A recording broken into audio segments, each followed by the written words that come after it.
Hi friends, మన జడ్చర్ల పెద్దగుట్ట చరిత్ర తెలుసుకోవాలని నేను ఈ వీడియో మీ ముందుకు తీసుకొచ్చాను. మన పెద్దగుట్ట చరిత్ర ఎన్ని సంవత్సరాల క్రితంది, ఎంత పురాతనమైన టెంపుల్స్ ఉన్నాయని ముందుగా చూడాలంటే మనం old bus stand road, old bazaar Hanuman టెంపుల్లో నుంచి వెళ్తే మనకు మెట్ల మార్గం వస్తుంది. మెట్ల మార్గం నుంచి వెళ్తే మనకు గుడి, ఆ గుట్ట చరిత్ర మొత్తం పురాతనమైనది మొత్తం చూసుకోవచ్చు.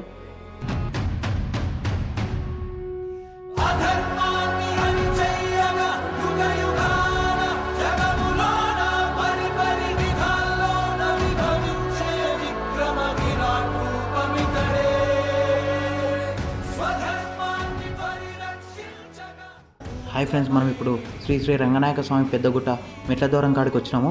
ఇక్కడ చూసుకున్నట్టయితే వెనక ఒక గుడి కూడా కనిపిస్తుంది, పురాతనమైన గుడి. ఇక్కడ చూసుకున్నట్టయితే మనకు ఒక బావి కూడా ఉంది, చూసుకుందాం రండి. ఇంట్లో చూసుకున్నట్టయితే ఒకప్పుడు ఇందులో నీళ్లు ఉంటుండే, ఆ నీళ్లు తవ్వు పైకి తాడుతోన గురించి అందరు ఇక్కడనే కాలు చేతులు కడుకొని కూడా గుట్ట పైకి వెళ్తుండే. ఆ విధంగా ఇప్పుడు మొత్తం వెండిపోయి చూస్తున్నాం. ఇప్పుడు ఇక్కడ గుడి కూడా ఉంది, ఆ గుడి కూడా చూసుకున్నాం.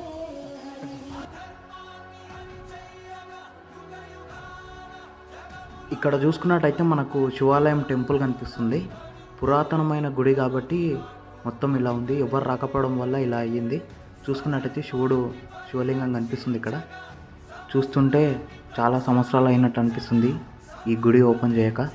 ఇక్కడ చూసుకుంటే మనకు ఆంజనేయ స్వామి విగ్రహం కూడా కనిపిస్తుంది. ఇక్కడ ఎవరు రాకపోవడం వల్ల ఇలా మెట్ల మార్గంలో ఇలా ఉంది. మనకి ఇంకా తెలియాలంటే మెట్ల మార్గం నుంచి వెళ్ళాలి. అయిపోతుంది ఫ్రెండ్స్, మనం ఇప్పుడు ఎక్కడున్నాం అంటే మెట్ల దారి కాడనం. మనకు మెట్ల దారి మొత్తం చూపడానికి అన్న మన పక్కన ఉన్నాడు. చెప్పండి. మెట్ల దారికి వెళ్ళి మా అమ్మ నాన్న వాళ్ళు ఇచ్చి నన్ను చిన్నప్పుడు ఇటు నుంచే తీసుకెళ్లేవారు. మా ఫ్రెండ్స్కి కూడా నేను చూపిస్తాను. ఇటు నుంచి రండి ఫ్రెండ్స్.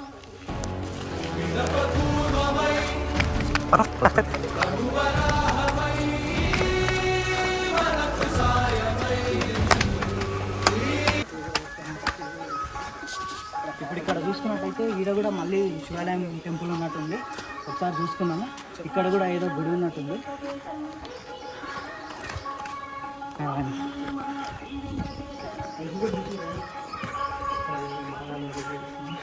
ఇక్కడ యాగం కూడా చేసినట్టు కనిపిస్తుంది అప్పట్లో.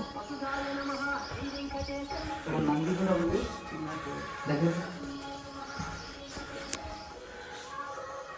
ఇక్కడ కూడా శివలింగం ఉంది, చిన్నగా ఉంది.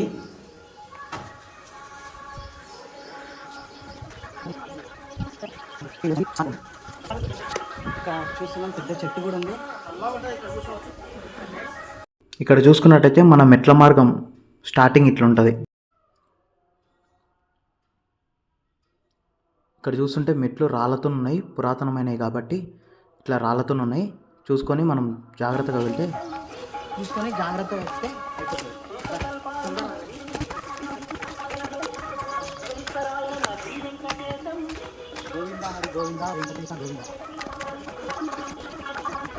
చూసుకున్నట్టయితే మన ఆంజనేయ స్వామి విగ్రహం ఉంది. ఇక్కడ ముందుకు వచ్చేసి వినాయకుడి విగ్రహం కూడా ఉంది. చూడండి, ఇంకా మెట్ల ద్వారా చక్కగా వెళ్ళిపోవాలి.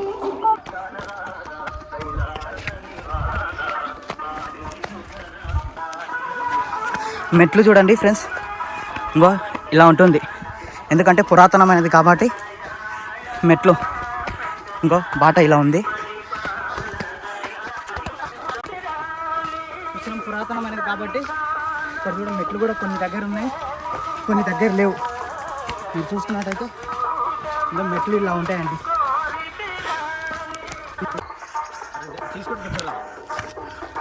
చూడండి ఫ్రెండ్స్, ఇక్కడ చూసుకున్నట్టయితే బాట ఉండే ఫస్ట్ సాయిబాబా గుడి వస్తుంది. ఇట్లా పోతే ఇటు నుంచి కూడా బాట ఉండే, చాలా బంద్ చేసినందుకు ఎవరు రాక అది మొత్తం మూత పడిపోయినట్టుంది. మామూలు కోసం అలసిపోయారు. మనం వచ్చేసాం ఇంకా దగ్గరికి, మన శ్రీ రంగనాయక స్వామి దేవుణ్ణి చూడడానికి.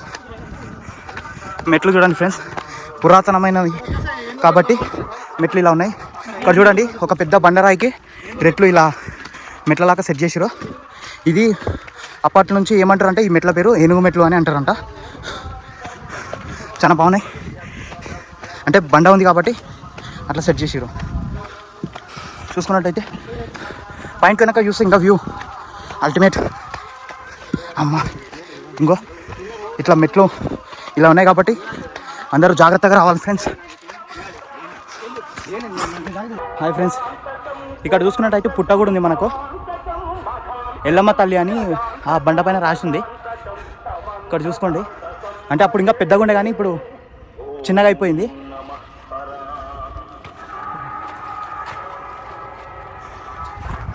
ఇంకా దగ్గర వచ్చేసినాం. ఇంకో మన గిరిచల్ల ఇంకా పైన కొత్త ఇంకా మంచిగా అనిపిస్తుంది.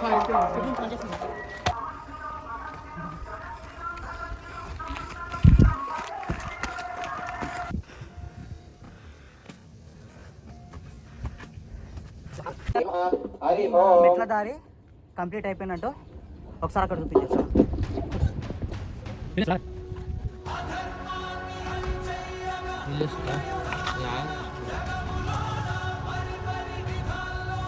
ఇది చూసుకున్నట్టయితే మనది శ్రీ రంగనాయక స్వామి వారి కోనేరు పక్కనే ఉంటుంది. ఇందులో కాళ్ళు కడుక్కొని అందరూ దర్శనం చేసుకుంటారు.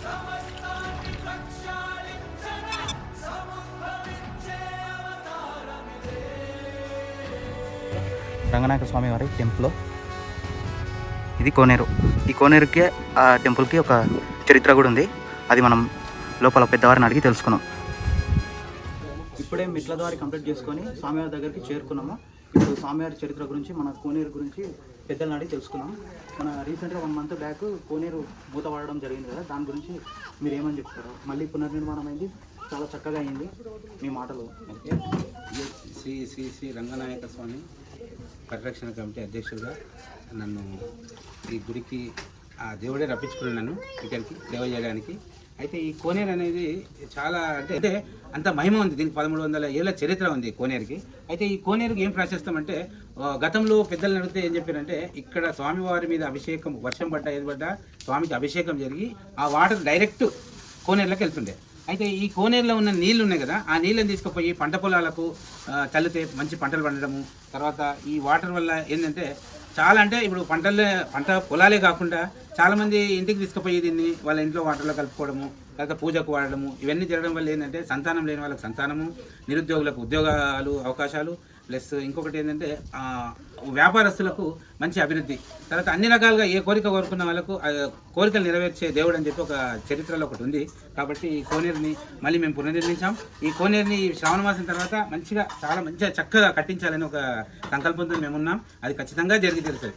స్వామివారి పైన అట్లా ఓపెన్ ఉంది కదా, ఆ చరిత్ర ఏందో మాకు కొంచెం తెలియదు. అయితే చరిత్రకారులు ఏం చెప్పారంటే, ఈ కప్పు ఎందుకంటే స్వామీజీకి ఎప్పుడు 365 రోజులు ఎండ సూర్యరశ్మి తగలాలి, ప్లస్ వర్షం పడ్డా వర్షంతో అభిషేకం జరగాలి, ప్లస్ చలి పెట్టిన స్వామీజీకి అది అన్ని రకాలుగా ఉండాలని చరిత్ర చెప్పింది. అందుకోసం దీనికి కప్పు ఉండదు. ఇంకోటి, దీనికి కప్పు పెడదామని ప్రయత్నం చేసి కప్పు పెడితే కూడా అది పడిపోయింది. చాలాసార్లు పెడితే కూడా పడిపోయింది. అదంతా స్వామివారి లీల. అంతే, స్వామివారు అలా కోరుకున్నారు కాబట్టి స్వామి స్వయం కాబట్టి 1300 ఏళ్ళ చరిత్ర ఉంది కాబట్టి ఆ కప్పు విషయం అందరూ మర్చిపోయారు. అంటే ఆ కప్పుని మళ్ళీ పెడదామనే ఆలోచన ఎవరికి రానియము.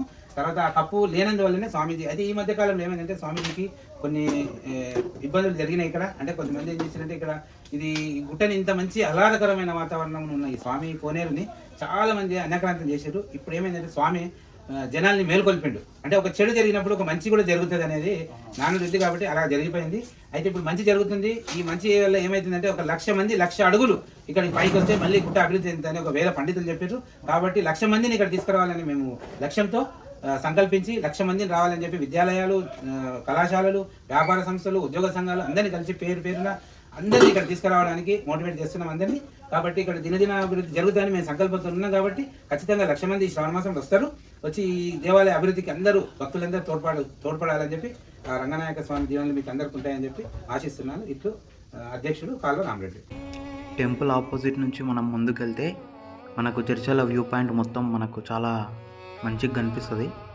మన జడ్చర్ల సిటీ మొత్తం చూసుకోవచ్చు. ఇట్లా ఉంటుంది మొత్తం. ఇప్పుడు గుడి రైట్ సైడ్ నుంచి మన రోడ్డు బాట ఉంది.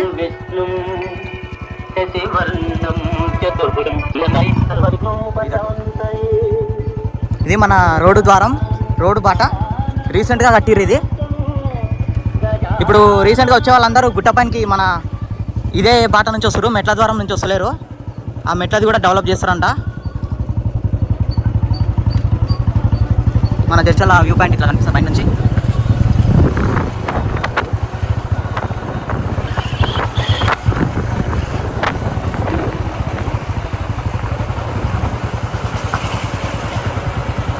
ఇక్కడ చూసుకున్నట్టయితే మనకు ఇక్కడ చెన్నకేశ్వర స్వామి వెలిసిందో. ఈ రూట్ నుంచి పోతే మనకు అక్కడ సాయిబాబా గుడి ఉంటుంది. ఇటు నుంచే మళ్ళీ పైనకి కూడా ఒక దారి ఉంటుంది. ఇక్కడ నుంచి అయితే ఇటు నుంచి ఇది వేరే రూటు. మనకి ఎవరైనా వచ్చిన వాళ్ళు ఉంటే వాళ్ళకి తెలుసు. ఇది రోడ్డు దారి. Old bus stand road Aluru వెళ్తుంటే రైట్ సైడ్లో పెద్దగుట్ట రోడ్డు బాట కనిపిస్తుంది. ఇక్కడ చూసుకుంటే మనకి గుట్ట స్టార్టింగ్ మెట్లు కూడా ఉంటాయి.